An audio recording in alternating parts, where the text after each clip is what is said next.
What's up, everyone? This is the Go Long Podcast. I'm Tyler Dunn here with Jim Monis, live from Fatty Beer Company, and I cheersed you with a coffee. We got to sub that guy out here for I cheers coffee in the morning too. There we go. Beer is best for breakfast. From the famous movie Cocktail, Too Old for You. Beer is for breakfast. Fatty, you got your Fatty beer. We walked in. We asked, "What's a good breakfast beer?" And what did we get right away? What did you go? Strawberry cotton candy, highly recommended. If you like strawberry yogurt in the morning for breakfast, I see what you're saying. That's I was gonna make fun of you. No, but that's where you go with that. And one will get you going, and then you switch over. I got a giant pumpkin Imperial Pumpkin Ale from the Greater Good. No, I can't figure out why there's so much pumpkin right now. Is it what time of year is it? Hey, you know how it is in Western New York. When October 1st hits, it's the pumpkin coffees, it's the pumpkin beers, it's a lot of mums. As I've said, I actually do love I do love pumpkin stuff. It is good. It's good to give in. It's good, and then good for a month. I draw the line at the insane amount of mums that are our wives, everywhere, fiancés and girlfriends all demand. I will say, I threw out there on Twitter, like, all right, men, be strong. We do not need to purchase mums. There were a couple guys that said, I like it. There were a couple that said, I'm ashamed to admit I was coerced into buying 5 mums today. Just feel like, mums, people just like to talk about mums more than anything. If that's your stress, though, your life's pretty good. Like, if trying to decide on whether or not you're feeling the mums. How many mums is too many? How many is too many? Your life's all right. Mm-hmm. Life's all right. It's a very first world problem. I like that. Yeah. I like that. Stay strong, though, man. All right. So, we just potted. Obviously, we wrapped up the games. Check it out on the podcast feed if you haven't. We also have Isaiah McKenzie, episode 3 up. That's it. Please check that out. I mean, he's in concussion protocol, and the show went on with Isaiah. They should investigate that. I don't think he should be speaking if he's not fully healthy. There you go. He may say something bad about the head coach. I will say this, that he's doing okay. I'm just kidding. He's doing okay. Because there were bright lights shining right on us. It was a packed room. He said his mind was good throughout. What was scary, though, is like he couldn't move his arms, his legs, anything. I mean, he was motionless. Well, you're leading us into maybe our first topic quick before we get into the first quarter, kind of. Yeah. So let's talk about that, the violence of pro football. I mean, we have to talk about it. It's something that we probably won't see on many television networks because it's the dark side of the game, and we're not going to shy from that here. We can't. And it is the game. And we've talked about that too. Like, we realize this is what you sign up for. Yeah. It doesn't mean it's right or wrong. It's just what you sign up for. And then how do you handle when you do suffer one, and what's the protocol and everything that's been talked about. But as I'm watching tape on the grading the quarterbacks and trying to see whoever and blah, blah, blah, I hate saying that when I watch the tape. That reminds me of I believe you wasn't grinding the tape. No, I can't even use. That's when officially just go ahead and punch me. If I use the word grind and tape, it's bad. Merrill Hodge started this a long time ago on ESPN. Started that the matchup show. Great show. Yeah. And he and Jaworski used to battle like who was what. They would just say back to back. But and then Hodge used to say, hey, 32 hours. I logged 32 hours of tape this. I watched 32 hours of tape this week, and it became like a joke almost. But so let me stop talking about that. But anyway, we focused so much on Tua and what went wrong with him. So I'm sitting there seeing how my Justin Fields project is going against the Giants. And I wanted to see how Tyrod looked when he came in because Daniel Jones got hurt. Tyrod got lit up. Clean hit, nothing dirty. Concussion. He at least came out of the game. Now, I sent you the clip right away. Because I said, Tyler, nobody talks about. I guess my point was we don't even hear about this. Here's another great. And the best part, or when I say the best part, it's what makes Tyrod so tough. It was a 3rd and 7, and he was fighting for that first down. Like there was no slide coming, and he just took a shot, came out of the game. Now I don't know what the official injury was on him. It had to be. I mean, I didn't read anything about it. I sort of looked it up to see if it was a concussion. But goes to my point. There's more than that probably that happened this week that we don't even hear about in the media, right? It's almost like it's just Tua. Oh, yeah. So I guess my point, and that's all. I just wanted to make sure people understand that this happens in every game. We don't even know sometimes. And there's Tyrod trying to do his best for his team. You know, he's given everything he has as a number 2 quarterback. Who, think about his career. You know, he was a starter who got it ripped away from a still the craziest thing I've ever heard, a bad shot before a game from the training staff. So medically, he gets his starting job taken away from him. Now, inevitably, he was going to lose the job in a week or two anyway for Herbert. But here he is in New York, comes in for Daniel Jones, who we know Tyrod's better than Daniel Jones. Boom. Gives his heart concussion. Looked like it. Point being, man, game is violent. You're sitting there doing a talk, you're having an interview with a Bills receiver. So here we are. It's like we hear about Tua right away. We have Isaiah McKenzie, Tyrod Taylor. To your point, I think it happens there you go. throughout the league. Exactly. And the league is quick to always put out those, statistics on concussions going down. Right? Oh, they went down X percent in training camp. Oh, they're down X percent through the first quarter of the season. They wear the right, and they're putting those goofy, Mars attack like padding around the house. Those are the most ridiculous looking things I've ever seen in my life. They throw numbers at us and say, oh, they help reduce concussions. Shut up. We're with the science. We know better than you. But here's to your point. You just made a great one. Like, there are so many concussions that happen that we never hear about. How many times, like this whole Tua Tagovailoa thing, if anything, it should open up people's eyes to know, like, when you, like, that's what we saw. Like, what haven't we seen that isn't so blatant? The subconcussive hits. Any that is completely ignored, or maybe, players on the injury report with something else. Maybe it is a back injury for a player and he's really suffering from a concussion, and they're trying to, because they know, the NFL knows and the NFLPA know, everybody knows it's bad for business to talk about concussions. Don't go there. And they don't. Why haven't we heard more about McKenzie and Tyrod? Like, why aren't they showing? I feel like we've seen the Tua play 500 million times, which is ridiculous too. Well, another thing they need to stop showing. I'll give the Bills credit on McKenzie because he broke it down play by play. I'm sure a lot of people probably listened to it. But, like, so he goes down, he loses movement in his arms, his legs, everything. It's horrifying. And he's talking about it like it's so nonchalant. Right, like it's nonchalant. But he was able to answer all their questions. He felt like he never blacked out. He didn't even see stars, none of that. And he was able to run to the locker room. And when he ran to the locker room, he's thinking, I'm going to go back in. And they held him up. Like, you're not playing this week. Fair enough. We'll see what happens, this week against the Pittsburgh Steelers. But that's fair.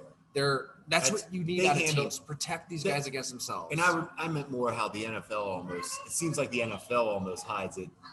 Like, they don't even want to talk about, hey, Isaiah McKenzie suffered a concussion or went into protocol, passed it, doing great. Right. Hey, Tyrod Taylor suffered this, comes back, doing great. Like, how about some positive reports on the players that are suffering these and how they're doing? Exactly. So we don't talk about it, right? Almost like if we don't talk about it, it didn't happen. Completely, and the numbers are going down. Yeah. Right? And the numbers are we going don't down. talk about Bruno effect. That's what it is. Good point. I like that. I like the way you said that too. But it's true. But so anyway, I don't want to harp on it. I'm not trying to say that I don't think it's like, I just think there's more than what's out there. I want the league to own its violence. I love the league's violence. We're sitting here, we have the book sitting behind us, the blood and guts. Look at the title. Like, that's the whole purpose of the book, is how the tight end position preserves this violence that we love. Just watch it. It does. Yep. But own it. Just if you're the NFL, own it. Like, don't tell me it's safe. It's not, and that's okay. You sign up to play this sport. It's our my number one thing in scouting that we talk about nonstop. We want junkyard dog, violent, physical guys that have no care for anything. Like, you have to have no care for your body to play in the NFL, and they don't. That doesn't mean I'm not saying that. It doesn't mean I'm not saying when I say no care, I'm not talking about being cheap or anything like that. I'm talking about just the physicality of football. It's violent. It's just any run is like, and this will lead us into our next thing, but like watching some of these, we're going to talk about Saquon Barkley. I want to bring him up here soon, but his runs are violent. I mean, he's laying people out. And every time I keep watching everything, I'm just like, man, it doesn't matter if it's a quarterback getting hit, if it's a running back delivering a hit. It's like, it keeps showing us, like, to your point, just own it. And what did the 5'7" slot receiver Isaiah McKenzie say I can't wait to get back out there. I go, can't wait to go across the middle of the field. And he loves to get hit. And it sounds strange to all of us when we see a dude's neck crane the wrong direction. I mean, Dane Jackson, it looks like his head's going to snap right off, and he's playing a week later. We can't wrap our heads around it, but these guys are gladiators. No, they're gladiators, and that's why we watch. That's why we all are watching the NFL more than any sport, any league. These are dudes who will do stuff that we don't even think of. And this is the big point too. This is why players need to have power, as much power as they can, for their own money and their safety. That's why we're pro player. Because we are recognizing and appreciating what they go through. I don't like when people say they make too much money. Mm-hmm. How do they make that? Look, that's what they make that money because money. I mean, the people who say that, I mean, for the love of God, turn the game off. Just turn it off. Don't watch. That's the only way. I agree. They don't make nearly enough for what they put their bodies through. Not compared to the other sports. Hockey and football, they don't. Baseball and basketball have it nice. Isaiah also said he would rather get hit high than low. No, something we've talked about. I don't know if there's a player that would ever. I bet every player would say he'd rather invite more head trauma than suffer. Yes, they can come back from the yes. And the other gripe I would just have then is, okay, just be honest with the players. We talked about it last episode. Like if they really did bury a 94-page document detailing concussions in 2012, a year before the League of Denial comes out, that's BS. It should be front and center. Instead of telling us constantly like all the safety measures you're putting into place and how you're, putting these training wheels and bumper rails and extra helmet padding. Instead of telling us everything that you're doing. It's just, I wish they'd own it. It's an unsafe game. You put your name on the dotted line. You understand that. And that violence is for you, or it's for you, not for you. And that's it. Seriously, that's it. It's that. That's to the point it's at. Recognize the violence, embrace it. Everything you just said. Yeah, recognize it, and do it. Do it. Like that's why I still can't believe they. Be great to talk to Eric Wood and Richie about all this too, Incognito about all this. As far as how I've always let the players take and do whatever they want. I don't care. Do whatever you guys want. Whatever it takes for you to play and sustain, maintain your career. I have nothing against it. I don't care. I've been in that training room with Eric Wood after games, and it's depressing. It's eye-opening, and it's not like that. I don't care what level of football you played. You've never seen it until you've seen it at the highest level in that training room after a game. It's just incredible. Like, they really can't move. Like, they can't move. They're in pain. It's a train wreck. They're in pain. Not just one train wreck. They're getting paid to be in pain. Man. All right. And they just I know. I can remember talking about human growth hormone. This was back at I mean, at the Milwaukee Journal Sentinel. This is 2011. So back then, I was thinking around that time. Back then, it was HGH. It was basically an honor system. Exactly. Like there was no doubt. People didn't really understand that too. Mm-hmm. I remember Thomas Dimitrov at the NFL Combine chatting with him and some other execs around the league, and I was like, all right, HGH. There was no testing for it in the league. It was. He basically said, we'll look at a guy, and if he's looking, a little bigger and stronger than we saw him, the previous season, we might look in. Yeah, you're really going to look into it. You're going to test that player for HGH when he is a player you want to make everybody a lot of money and get you a lot of it's crazy that wasn't too long ago. No. But you do wonder, okay, I'm on Green in that same story. He said, look, we produce HGH. It's a naturally producing substance. Like what's wrong with putting more of it in your body if it's going to help you recover? Maybe that's what you're getting at. Maybe we should open our brains up to what's out there that are going to help players recover and rehab in this violent game, which the NFL should own it, and then do everything you can to support it. Support your players and their health. don't lie You have and say, heads up football. No. Like you're never going to eliminate concussions. It's just never going to happen. And that's fine. It's fine. People step into the octagon and beat the shit out of each other. I agree. Yeah. This is what you're signing up for. Just embrace it. Do the best, like we said, but embrace it. Stop acting like you're going to get rid of it. It's not happening. It's just too hard. The nature of the sport is just too hard. Your head is involved. I'm always bringing up Adam Kroll on this podcast. Do it. No, I love it. It's like I can't get enough. You can't. Yes. He always puts it perfect on American society, and we're heading in two like very different directions. It's all octagons and like lift kits and big ass trucks, and then like safe spaces and hand holding and getting caught up in language and being offended by everything. Like there's not much middle ground. No middle like ground, you either want to like that. beat the crap out of people, get the crap beat out of you, not for me, or you're scared of your own shadow.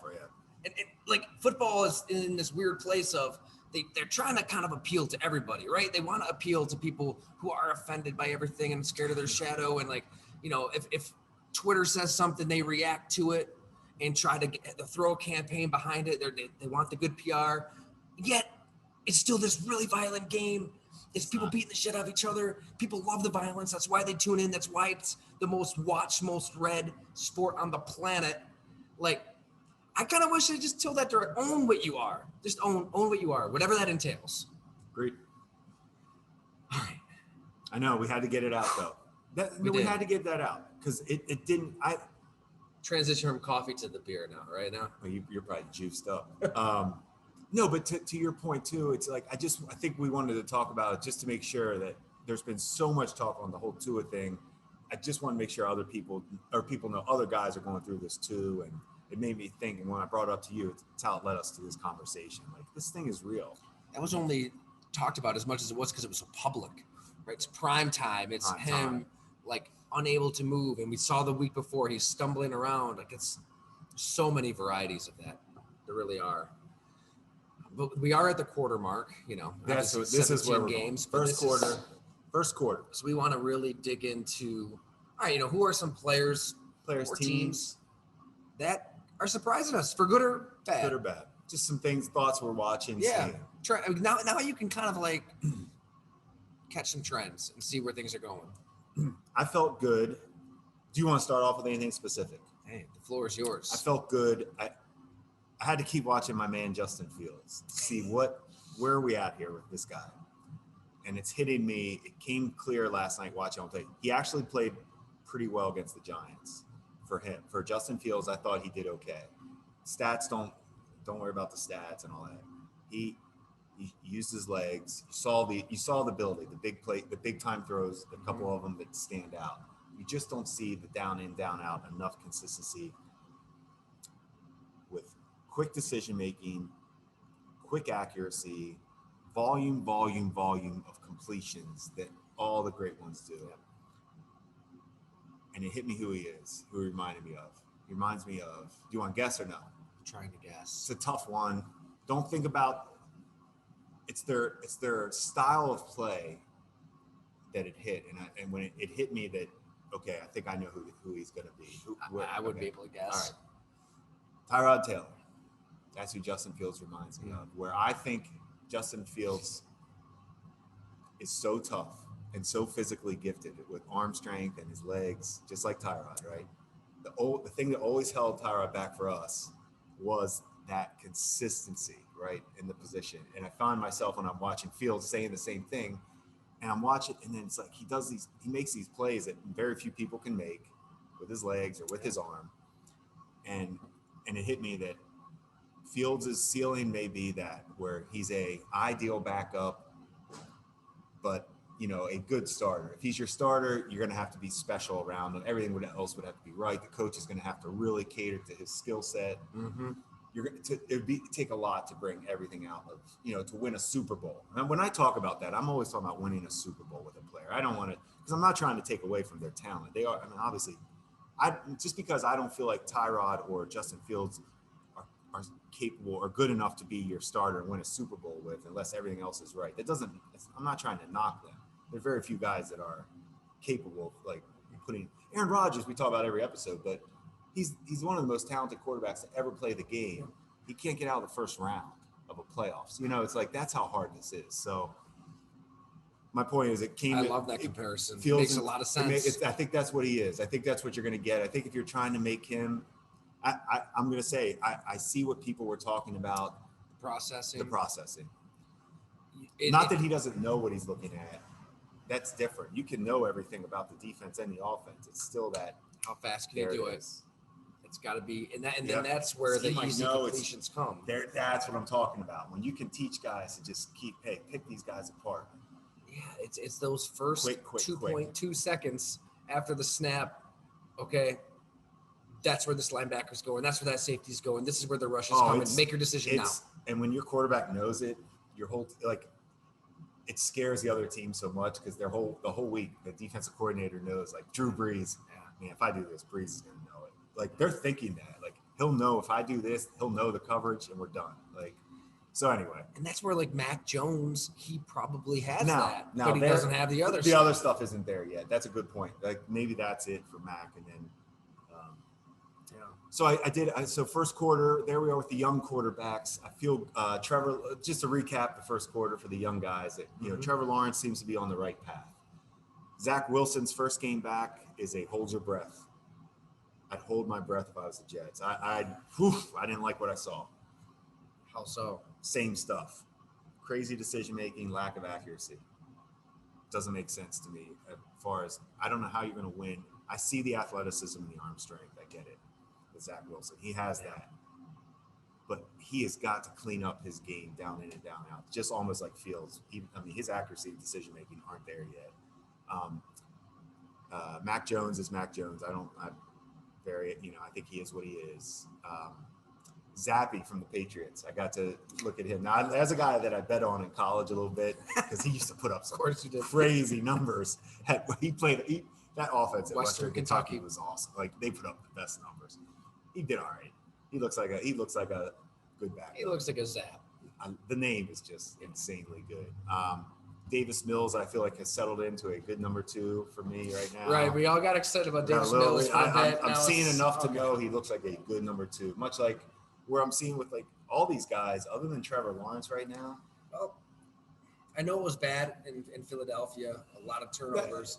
Tough. I'm not even grading him. I don't want to write him off. Wet. The conditions. Maybe were the tough. Best team in the league. They were still in the game too, which is crazy. They started out so well, but I'm not trying to take. I still see his arrow going up. Trevor's skill set looks good. I'm not trying to say. That class is looking like it's interesting, isn't it? Yeah. Yes. That's why you have to really continue to study this stuff. Could it be 2011 all over again? Where Cam Newton is the one, and then the other, everybody else. Who else we got? Blaine Gabbert, Jake Locker, Christian Ponder. I don't know if it's that. Maybe not that bad quite yet. It's trending. To your point, it's trending now. I like that, trending that way. That Jets team, by the way, isn't that bad. It's their quarterback, like we always talk about. They have some players. They have some receivers. I like their running backs. Their defense is fighting. The defense, I thought would be better with the head coach. But I see signs. They're fighting for that coach. Yeah. They're not going to be if Zach Wilson catches on, maybe they're going to be a tough game for everybody. Now, that's a really good point. Okay, the other young quarterback. Now, instant eval, small sample size, but his first game. Ooh, I like this. I'm excited. I didn't watch this guy a lot in college. I didn't want to comment on him because I didn't study him a lot. Kenny Pickett. I'm intrigued. I like what I saw. I saw toughness.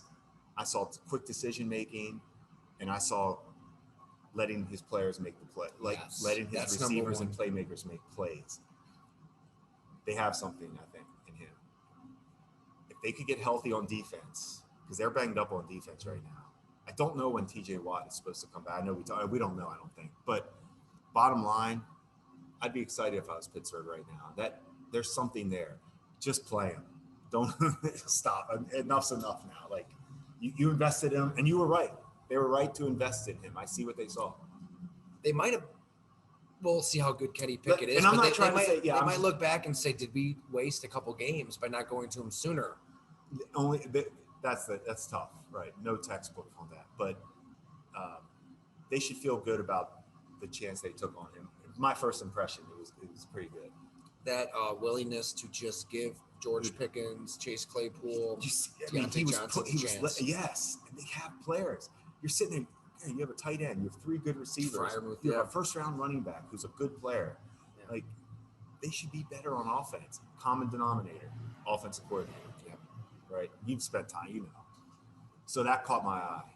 And I wouldn't count them out for the playoffs if you are a futures gambling man. Well, you look at the division. Baltimore, they historically do a good job against Lamar Jackson. So Mike confused. Tomlin isn't that worried about Lamar Jackson. I'm so confused with Baltimore. Cleveland's Cleveland. I mean, you know, I'm all in on Cincinnati, but they got a game on Cincinnati. Cincinnati is legit too. I mean, I'm not saying it's going to be easy. I'm just saying the Steelers can. This guy might be their. T.J. Watt is the best player in football. They're going to get him back. For them to make the playoffs, it's going to take Watt carrying that defense again. I agree. Yeah, it's going to be. Well, it's going to get off to a difficult start though. The Steelers come to Buffalo. I saw that. Let's hit on that game. Yeah. They're 14-point underdogs. Yeah. No TJ Are you Watt. hammering that spread? I don't want to. I would hammer. I 14 points. It's a lot of points. It's just so many points against a. God, I wish if the Steelers had TJ Watt, I'd hammer. Still scared because that offense coordinator is still the offense coordinator in Pittsburgh, and you have to score. Eventually, like Baltimore got away with, you know. They didn't. To me, you have to score points to beat Buffalo. And Baltimore had a chance to really put Buffalo away and couldn't. And you see what happens if you don't score. Buffalo's going to score. Like, no TJ Watt, they're going to score. So that game, I can't sit there and say I love it. Like, I kind of thought when I see 14, I want to take it. Like, you almost have to. Rookie quarterbacks don't do much against the Bills. And I was just going to say, this defense is so good. Like, they're really good. And as Leslie Frazier, Sean, they have that thing. It's a machine right now. Like, to lose your whole secondary like they did and just not skip a beat, hard to do. I think the player that I'd like to hit on, that's maybe surprising me. It's surprising a lot of our listeners here in Western New York, but Matt Milano. I really thought 2 years ago, right, he's part of your final draft class. I'm happy to hear it. I see what you're saying, but yeah, go ahead. And we've gotten into that background, but I gotta admit, like out of the 2020 AFC Championship game, Travis Kelce tore the Bills up. I want to say like 11 catches, over 100 yards. It seemed like Matt Milano was on him almost every time, and I'm thinking, okay, really good athletic linebacker, but if your goal is to beat the Chiefs, why hand this guy whatever it was, $44 million over 4 years when you can take some of this money that you're spending on Milano with Darrell Williams. They re-signed a bunch of their own that offseason. And go all in on Yannick Ngakoue. Go all in on Matthew Judon, who, I mean, is a stud. He's another player we should talk about more. But there are a lot of pass rushers. J.J. Watt. Baltimore misses him. They do miss him. Judon. Bud Dupree was another one. There's a lot of pass. They decided to kind of run it back. And, Milano, the next year, obviously, they lose to Kansas City again. It's closer. I feel like we forget sometimes how your own players can improve year to year, right? Like they're not just set in stone. We want instant. Right. Matt Milano has improved drastically. I mean, he was very good. He was very good early. There's a reason he's been starting as long as he's been starting. But gosh, watching that Baltimore game, he's all over the field. It felt like there were 4 Milanos out there. Tackling Lamar Jackson in the open field, a huge second goal stop when the Ravens were at the 1 going in to win. He can cover, obviously. We'll see how he does against Kelce in those one-on-ones, but I think it's so hard, right? You want to height, the length, you just want to get a couple stops. No, one time you want to see it once, say, okay, now, yeah. But I think that he's almost that's looking like one of the best bargains in the AFC now. Like when you look at some of these linebackers are making, some of these pass rushers are making, any position on defense, Matt Milano's so valuable. I've talked about this with defenses. I want 9 incredibly talented, nasty dudes on defense. And then the inside, I need 1 linebacker and 1 safety who can just somehow line things up. We had that in New Orleans with Vilma, Darren Sharper. Like, you have those just 2 guys that can get everybody. Those are the communicators, right? Right. If it's Milano and Hyde, wow. Like, and then the rest filling it. Poyer, I guess Yeah, now. and Poyer probably is. Hyde being done. Poyer's probably been there enough that he and Hyde are almost probably similar in communication now. So you got so Poyer and Milano, pretty impressive. I just feel like we overlook. Or Edmonds. I don't even know if Edmonds. I don't know who is the. I don't know who calls everything. I've probably been too harsh on Edmonds. I think he's a fine. He's okay. Sometimes we always have to take a step back on. It's not the player's fault where they were drafted, right? I think I've been hard on Edmonds too. He's a good player. He's not a. I don't know if you miss him. Well, if they lose I know he's as young as he is, but if you're trying to win a Super Bowl right now, I'd be paying up for Poyer more than I'd be paying up for Edmonds. Even though Poyer's into his 30s, I'm not saying they're equal, but I would 100%. I would take those millions of dollars and put it towards Jordan. I would take a safety that could make plays on the ball and who has been reliable every play. I would take him over Edmonds. Who's to say that that Poyer just can't age like some of these DBs have aged? Harrison Smith, Eric Weddle, Harrison Smith, Weddle. Those guys. We talk safeties you can prolong your career because you're so you know the defense so well. It was good to see the Bills actually incorporate another player that they paid a lot of money to. Dawson Knox had a big catch. I've been waiting for that. He's had a hard. I almost feel like I can't imagine. Well, trying to play a football game. I don't know how he's been. So maybe he's now coming out of what. I mean, I don't even talk about it. It's so sad, but it is to think that we know that he's going to be a major part of this offense at some point, and for the Bills to be doing as well as they are on offense without really have unleashed him yet, like they did last year, he'll be there. So, Matt Milano, I feel like is a guy that That's a good one. Can help Buffalo be different, just because he just looks like a different player. What about on the offensive side of the ball? You touched on Saquon Barkley earlier. I didn't touch on this is what I wanted to say about him, because I've talked about him as I've viewed him as a home run hitter. I've said it on here, and I think he's more than that. I think I've finally seen more than that in him now. There's something going on in him that I would venture to say I think I'd rather try to tackle Derrick Henry than Saquon Barkley. Why is that? Because Derrick Henry is nowhere near as explosive as Saquon Barkley. They're both huge running backs, right? I don't care. You're talking about whatever. I don't know what their exact weight is. Either way, they're both huge. Saquon's explosion right now, coming off this, whatever he has done to train to come back from this, he always was insanely fast, but his ability to hit his top speed right away and his leverage when he's running right now is the best I've seen it. Stop trying. He doesn't make people miss. He has tried before. That's why I was hard on him. I don't think he's great making misses, and he doesn't need to be. Run him over. Explode through him and keep running, because that's what you're doing right now. And I would want no part of trying to tackle Saquon Barkley right now. Impressive, coming off that injury. Awesome to see him, because you could see how hard he's had to work to get back to this. Yeah. So he is definitely caught my eye. And then the other thing, this first quarter, and I know I'm jumping around here, we made me think of the Giants, but that record's a little, we'll see. 3-1. You're 3-1. Can't deny 3-1. I'm the one that says get a win however you can. Yeah. But that quarterback play is Jones and Tyrod. Man, it's tough. It is just good to see Saquon Barkley play, be healthy, at full strength. It almost feels like it's a distant memory that he was just terrorizing defenses at Penn State. Remember, those Saturdays he was must-watch TV. And he was one of those rare running backs. No doubt. Okay, like the speed is rare. Speed. Rare size speed. I just never really had a chance to get going. A lot of that. There's so many factors, right? It's never as easy as we want to make it out to be. Where he can't stay healthy. I mean, B, look who the GM is and the players they're putting around him. See the quarterback play. He hasn't had any support of a passing game. I can't imagine. So he still doesn't have a passing game. He finally has a new front office and new coaching, which is going to help, but they can't even get new guys in there for another year or two with the salary cap situation being what it was. So we're only seeing Saquon Barkley being healthy, being himself. Just healthy, So what happens when he has a better situation around him? I officially want to see that. He is. I just always respect, man, when guys have those horrible injuries and to come back from that, knowing what they put into it, just can't respect that enough. Okay, I wonder where do the Giants go with Saquon Barkley? Like, is he part of their plans? Like Joe Shane and Brian Daboll? Unfortunately, I don't know enough about their cap situation right now.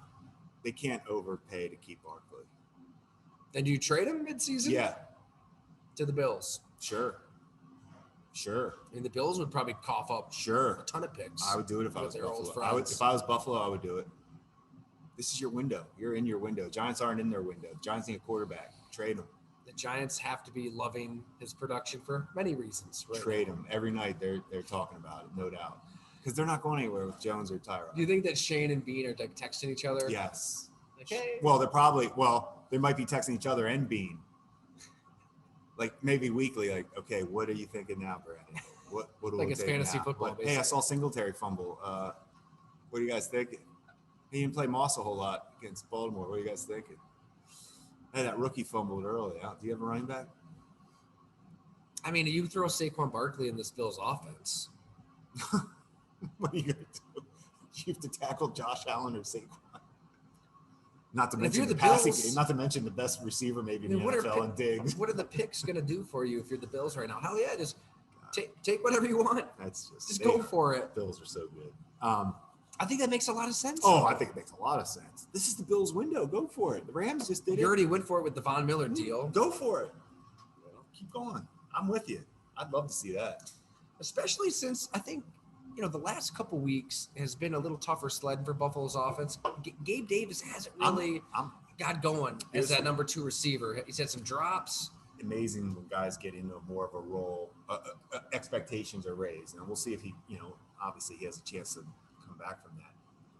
But when you think about the shots that Josh Allen's been taking, and he has been running a lot, and we talked about it, can't take that away from him, but maybe Barkley could help with that.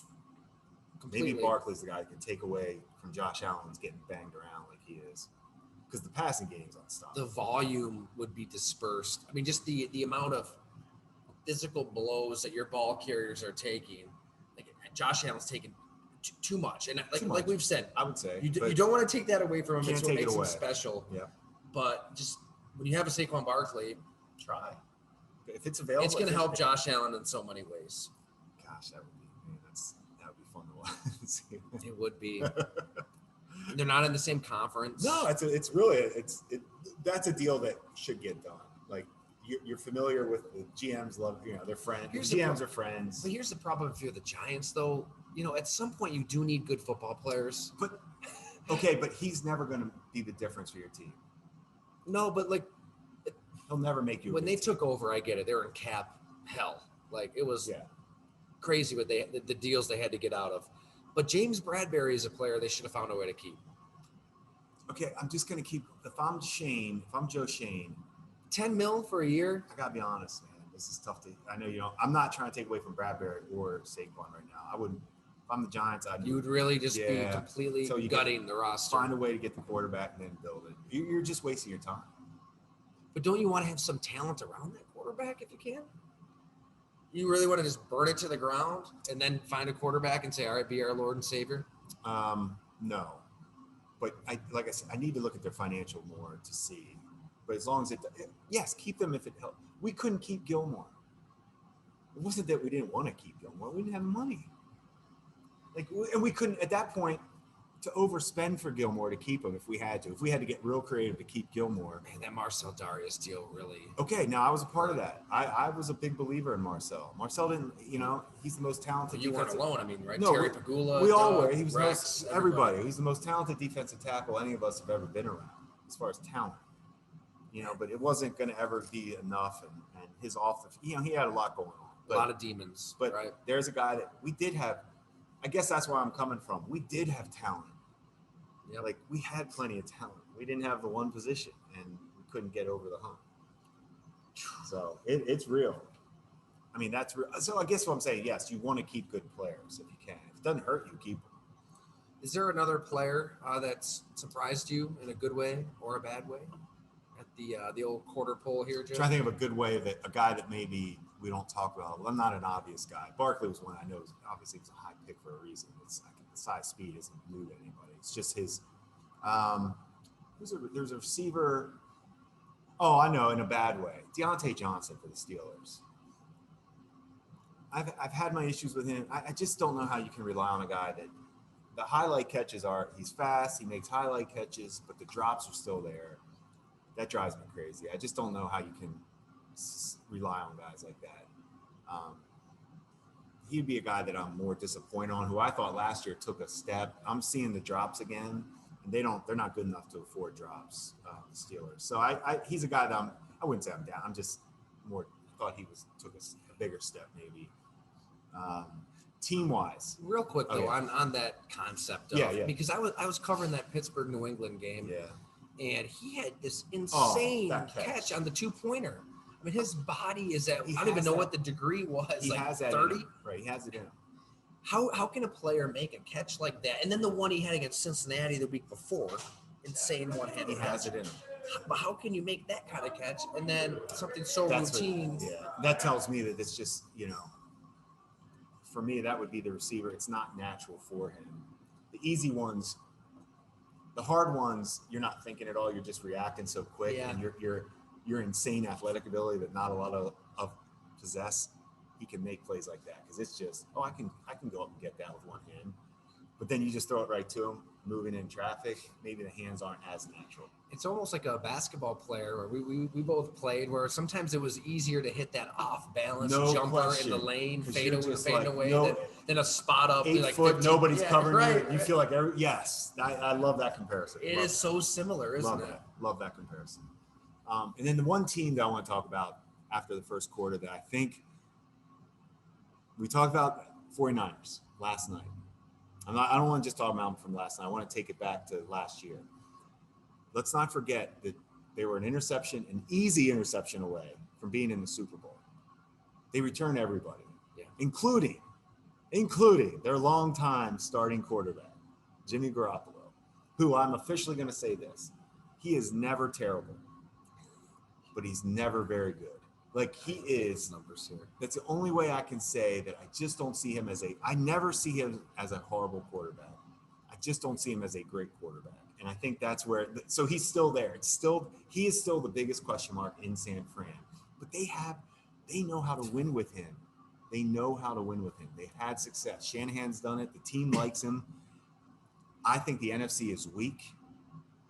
I think this team is the most complete team in the NFC. They were last year. They should have been in the Super Bowl last year. They're same team.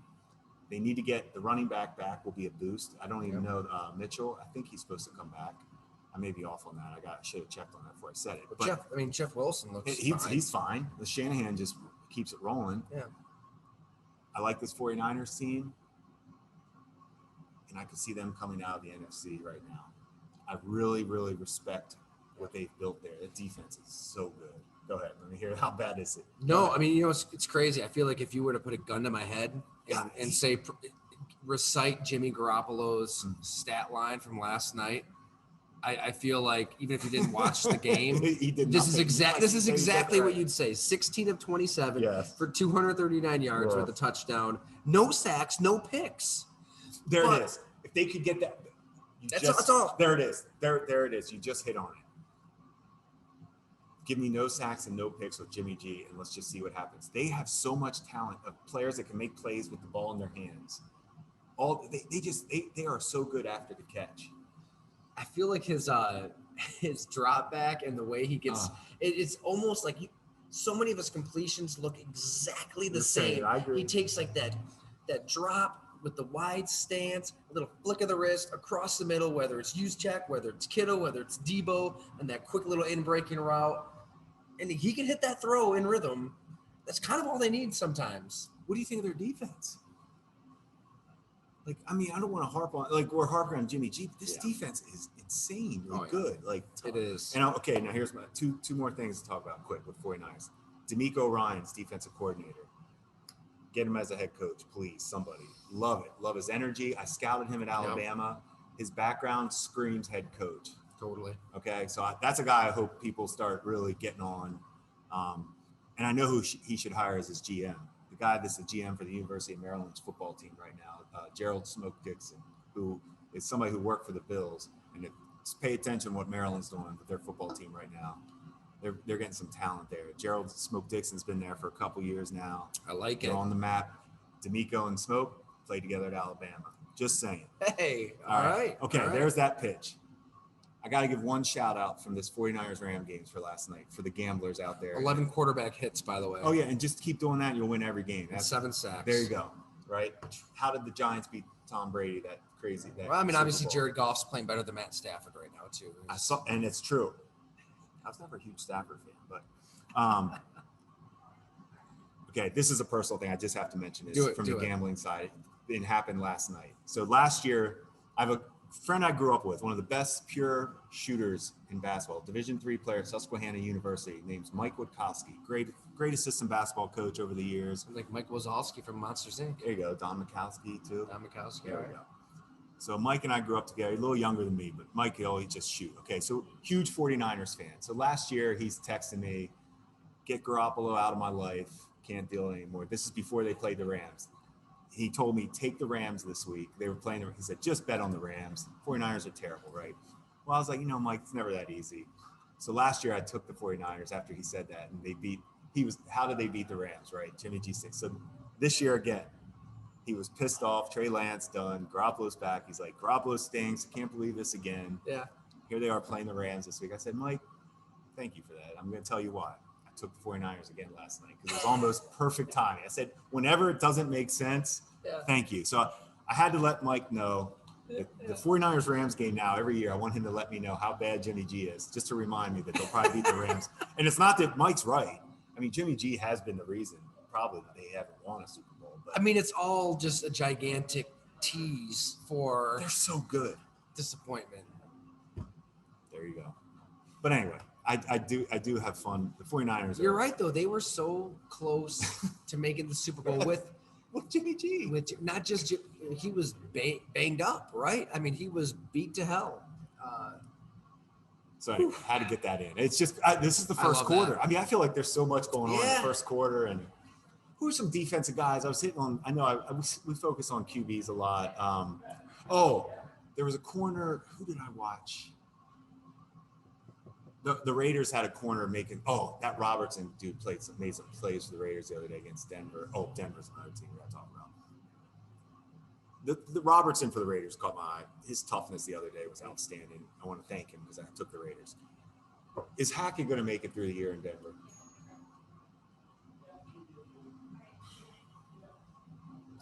I'm trying to wonder. They paid Russell Wilson so much money that he's not.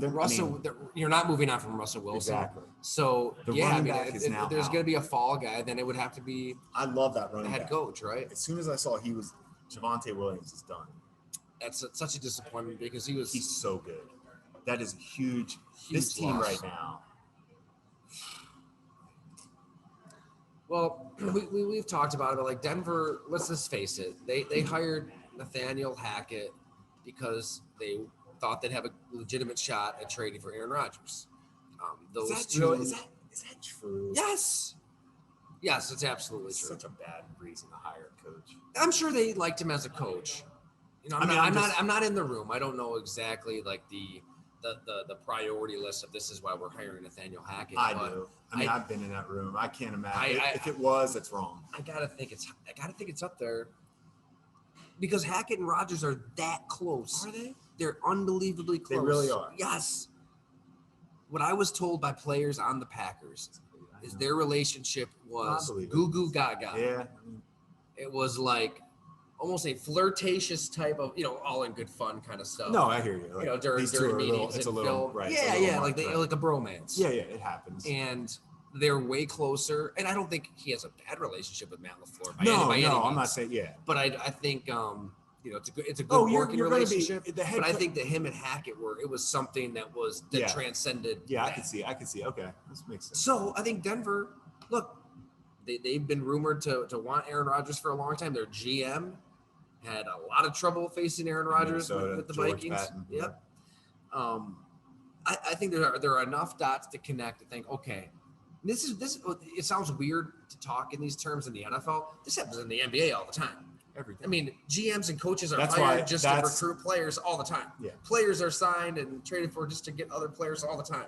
Like I think that's what happened in Denver. Fair enough. So if it was this arranged marriage, like how often do arranged marriages work in real life? I don't have that stat. I can't talk about that. But I really did think though. I'm not going to act like an expert and sit on a throne, a high horse here, because I thought that you've got, and it still could work. Look, I'm not going to throw the towel in on Russell Wilson completely because he's Russell Wilson, but I thought it would work because Hackett.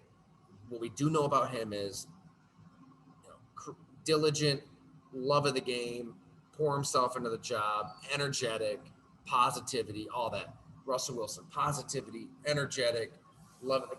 I just felt like you mix that together, good things will happen. I like the receiving core, Cortland Sutton, Jerry Jeudy. Their team's good. Their defense is good. Their defense is better than what you see with the Raiders. Their defense is good. This team is good. But offensively, they can't get anything going. I'm having flashbacks. Does he get fired mid-season? I don't know. And I don't want him to. Like, I'm not trying to say I want him to be or anything like that. I don't want to get in. Like, it's really bad there. Like, they're really bad on offense. And it's never a good sign. That's a game I haven't watched yet. So it's never a good sign when that's kind of what you're known for as the head coach, right? Like, when that's what your baby is, like, your team should take, like, the Bills, honestly, they've been good on defense every year Sean's been there. Yeah. Regardless of the run defense, blah, blah, blah. Points per game is what matters. Rankings matter. They're right on defense on the right stats. Mike Tomlin's defense, you see it. Let me see it. Sean Payton. Our offense was always good, right? Andy Reid. Wherever he goes, that offense is going to be good. So you see what I'm saying? And for Denver to look Philly, Nick Sirianni. What he's known for, right? And you're seeing it. Why can't, if Hackett's known for offense, why don't we see? Here's my thing with Hackett. We didn't see it in Buffalo on offense with talent, no quarterback, but with talent. Jacksonville, were they really good on offense with Blake Bortles, or did they just get, did we just kind of give them some credit? I'm saying that because I've looked. They weren't that great on offense. The defense was. They were winning with a lot of good players, and they were winning with a very average quarterback. So you get credit for that. So where was Hackett's great offense? Because please don't tell me Green Bay, right? I mean, that's what got him fired. If that's the case, all that's wrong. Right? He should be hired because he had a vision for the Broncos. He had a great understanding of the whole game of football, personnel, time management. How am I going to change everything? That's why you hire a head coach, not because you think because he's not getting it. If you hired him to get the offense right with Russell Wilson, then yes, you need to fire him because it's not working. And that's why I hate to say it like that because I don't want. I know Happy. I don't want anybody to lose their jobs, except for. No, we don't. Okay, I just saw another guy that I really like coming out of the draft that I loved coming out of the draft. And we couldn't decide if he was a true defensive end or a linebacker. His name was Hassan Reddick from Temple. Spent a lot of time with him, right? But he was so small for DN. Yep. Can he get it done? And we were actually going to convert him because he had played some linebacker early in his career at Temple, blah, blah, blah. We went and did all the X and O stuff. We sent our coach, Bob Babbage, down there to talk to him. And he certainly could have learned linebacker. And I'm watching how he's being used in the NFL, same way he was used at Temple. Just go get the quarterback. And he does it every team he's been on. And I'm happy to see him playing now for a team that's going to, like, he deserves it. Reddick he's a monster. Why doesn't this happen more, Jim? Like, why don't NFL teams, just front offices and coaches, look at what a player in college does well, does and great, just do it? And like, all right, Lamar Jackson, you just absolutely destroyed collegiate defenses in this unique way with your legs. He should be the first pick of the draft. Right, like right. We will draft you, and we will change everything we think we know about offensive football to suit your skill set. And as we've said a million times, everybody passed on him. The Ravens passed on him. It's the same with Fields. Fields, Tyrod, Lamar, they have a special skill set. Their combination is what makes them special, right? They can do both. Where, yes, their athleticism and legs may be ahead of their passing. But it's not, as long as the passing is not fatal flaw. And their passing's not fatal flaw. Like philosophically, though, isn't it ego? Yes. I mean, aren't so many of these coaches? They do well. They've got such big egos that, like, They do well. I've got this system. You're going to fit in my system. If you don't, get the hell out of here. Yeah. And offense and defense. You see that throughout the league. No doubt. All over the place. I mean, look at Urban Meyer in Jacksonville, bringing in his system, and Trevor Lawrence looks like a bad quarterback. He leaves. Doug Peterson comes in. I sat down with Press Taylor. You know, he's a coach that's in Trevor Lawrence's ear. And it's like, he's like, you know, it's really not rocket science. You know, Trevor Lawrence does this well. We're trying to accentuate that. And yeah, we've got our stuff, and we want to, you know, incorporate our stuff. But if he doesn't like something, we're gonna throw that play out. I love what you said about Philly. We're throw it out. Look what Miami's doing. What did Mike McDaniels do as soon as he got the job? What does Tua do well? Because he does do a lot well. It's just we have unreal expectations sometimes. It was just like we had to figure that out with Reggie Bush. Right. We had to figure that out with Reggie Bush in New Orleans. Like, hey, let's just he can't handle it all. He's not what we thought as far as every down back. But he can do some special things, so let's just use him that way. Completely. Yeah, I agree with you on it. Greg Williams, defense coordinator, used to say it all the time. What can you do well? Let's do that. You can't. I'm not going to try to ask him to do something he can't do. Completely. We got to get Greg on the show still. It's coming. He said he'll be able to kind of once the XFL gets rolling. I'm going to see him soon, so I'm looking forward to catching up with him. And if you buy the Blood and Guts, Greg Williams is one of the close to 100 people I talked to for that book, and he was everything you think Greg Williams is. He should have his own show, TV show. It's great. God, it was fun talking to him. And also, if you want to pre-order the Blood and Guts, go to my Twitter @TieDone, 30% off with a signed book plate, $21. I think you're going to love this project. It was so much fun. Take advantage of that. Some good holiday travel reading, some good beach reading, some good whenever you like to read. I'm looking forward to it. I have a flight coming up to San Diego, and I got the book ready to roll. Jump right to that Jimmy Graham chapter if you lived it. You lived it. I need to hear some of this other stuff. I want to hear. I'm excited about the Winslow. Yeah, you know, so the Kellen Winslow chapter, that was one of the tight ends. How much? Let me ask you this: should I be excited for that one? Yes. You seem so be excited for every chapter. All of them. Let me take that back. But you seemed excited about like the Fouts, and you were like, it made me think that these guys were ahead of their time a little bit as far as passing and tight end matchup. That's what that whole chapter. Oh, okay. Got it. Okay. Yeah. So that chapter is very schematic, and so the book is 15 chapters, basically 15 long form features. Some are 7,000 words, some are 1,200 words. Or I'm sorry, 12,000 words. So most of these tight ends I sat down with face to face, and there were a few that weren't able to track down. Kellen Winslow was one of those guys, but I know Kellen Winslow and Shannon Sharp. I'll say this: two of the guys I wasn't able to speak to directly. I think those chapters turned out great, and I talked to a million people around them, and they're so fascinating. What you needed to because they were different. Look at Jeff Perlman, like his books. He just wrote a Brett Favre book and a Bo Jackson book and a Walter Payton book. He didn't talk to any of these guys, but he talked to hundreds of people around them. I'd rather hear it. Yeah. So with Kellen Winslow, I mean, I want to say Dan Fouts was incredible. Oh my gosh, Wes Chandler. Hank Bauer. I talked to players for the Miami Dolphins, one of the killer bees about that game. The Orange Bowl game that really put that's really the game that put the tight end position on the map. It's a Don Coryell chapter as much of a Kellen Winslow chapter. That schematically, what he was able to do with the tight end position is unbelievable. I mean, split out this freak and dare the defense to go. All right, you want to go there? We got Charlie Joyner. We got Wes Chandler. Right? Who we got to put on him? Then all of a sudden, you put the safety on him. You're like, damn, it's a jump ball waiting there. We're not going to lose that. We're going to lose that jump ball. And then you put a linebacker. You're like, you can't run with him. Who else was a great comment? I don't know if you remember this player, Eric Sievers, tight end. No. San Diego Chargers. So I don't remember him. He had some great memories from the Orange Bowl game, and it was fun. I mean, and then Shannon Sharp. Sorry, we could go on and on. I know. I didn't. Anthony Lynn, somebody we both know well, was great for that chapter. He played with Shannon Sharp. I talked to Terrell Davis. Mike Shanahan. I can't wait to see what A-Lane. I love So it. A-Lane yeah, has everybody was so unbelievable data. cooperative. I mean, I talked to Peyton Manning for the Dallas Clark chapter. Dallas Clark was amazing though, and we'll probably have that chapter as an excerpt at Go Long. Little tease there. I like so that. That's smart. Yeah.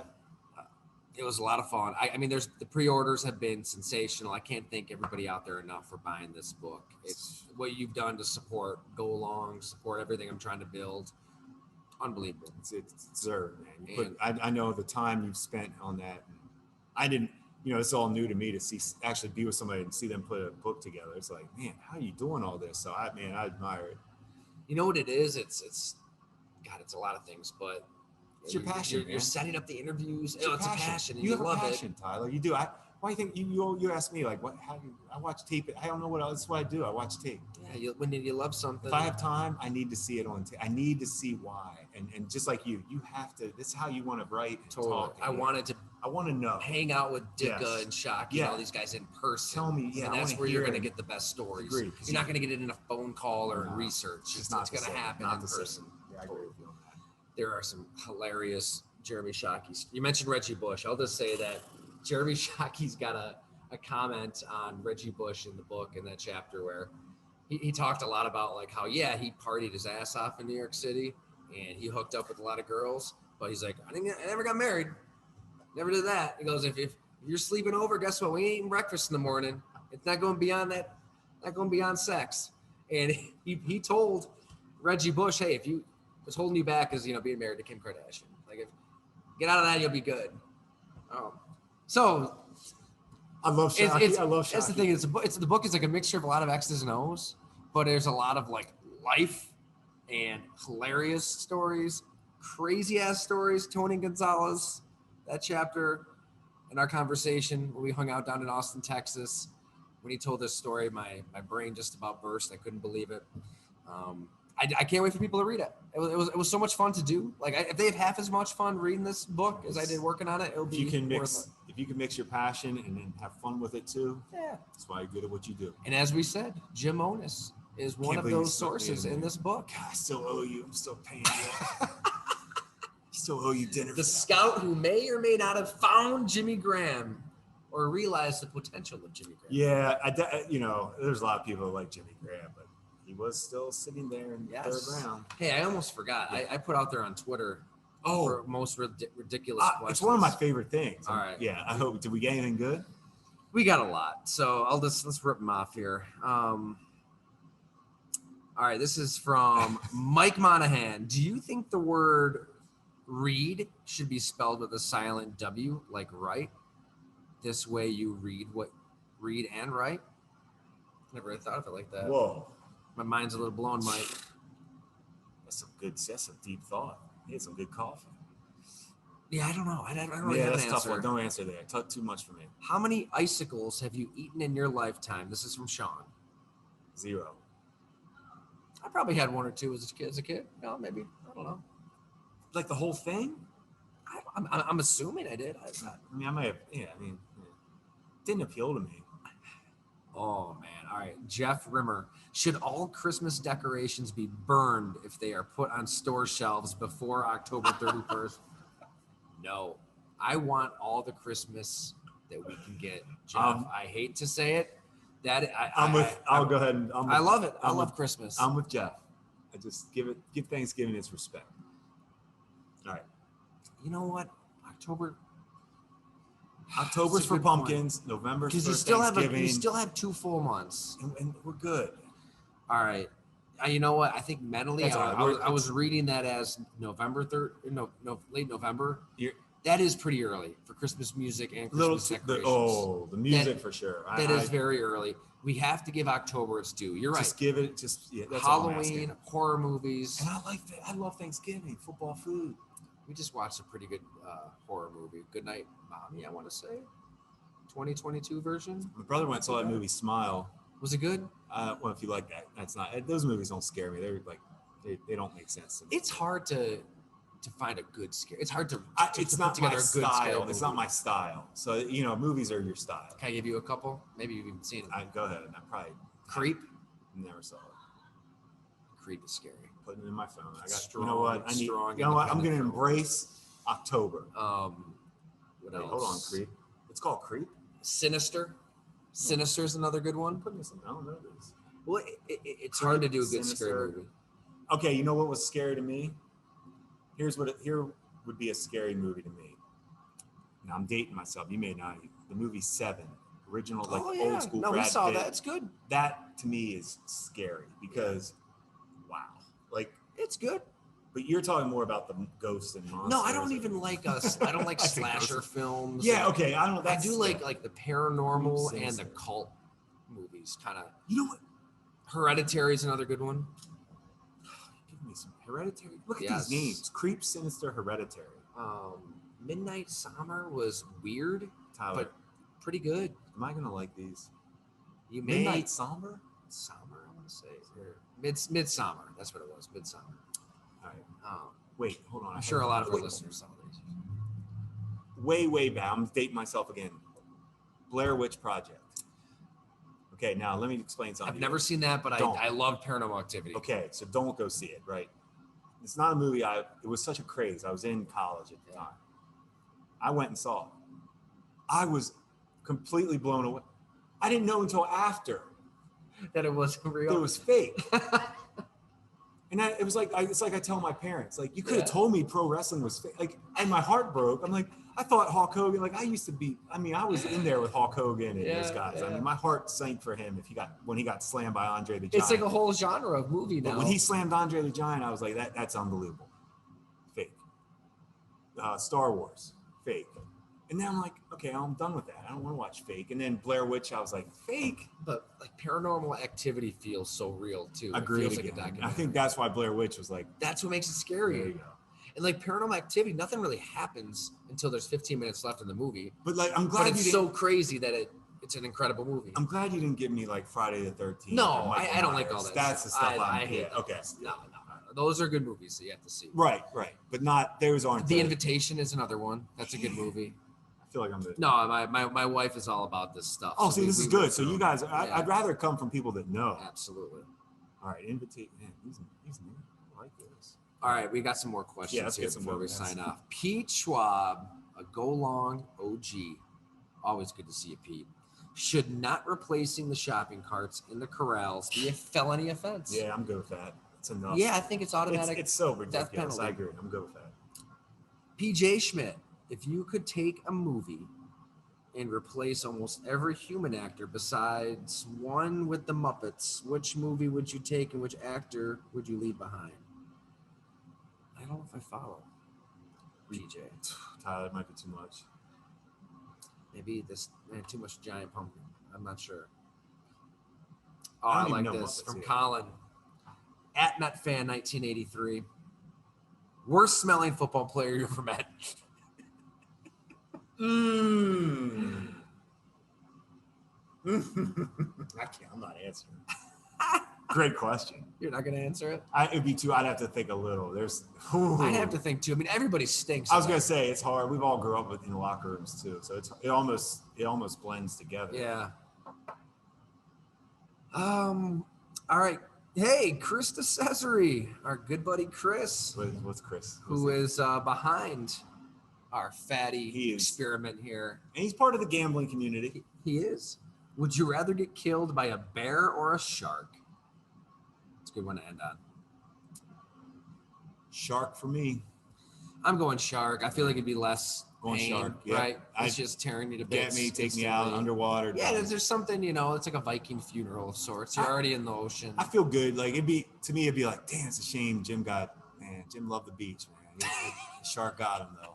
Like if I go out that way, you guys would have talks. Like if you're like, damn, Jim got killed by a bear in the mountains, it'd be pretty badass. Jim doesn't like being in the mountains. It's just not me. I don't want to be in the mountains. I don't know though. There is something about getting killed by a bear. I mean, because another underrated movie, The Edge, with Alec Baldwin and Anthony Hopkins. It didn't really get its due. That was a good movie. Great call by you. All right. Great call. Great movie. A lot of movie advice on this episode. Great call by you. Love The Edge. What do you say? Should we sign off? We're signing off. Let's do it. Thank you, everybody, Fatty for beer. listening, Gotta come for watching. And you know what? I got to do this more often, Jim. If you made it to this point of the podcast and you shoot me a DM on Twitter at TyDunn or an email, goalongtd@gmail.com, and you don't subscribe to Go Long already, we're going to give you a free subscription for a month. Gotta do it. It's Check worth it out. It's worth it. There's some good Yeah. stuff going on. Let's do it. So if you're the first person who hears that, hit me up. Thanks, everyone.